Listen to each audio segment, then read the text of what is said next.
কি বানানো হচ্ছে রে এখানে রে? তরকারি রেডি। আর এখানে কি আছে দেখি? এখানে মাংসের তরকারি।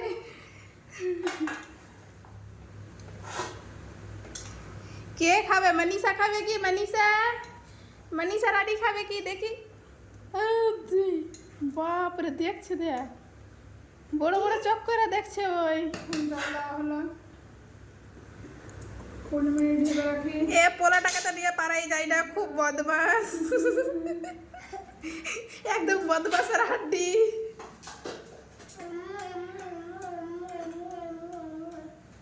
কোথায় যাবা, কোথায় যাবা? হ্যাঁ, মুখ কিরকম করেছে রে মনীষা?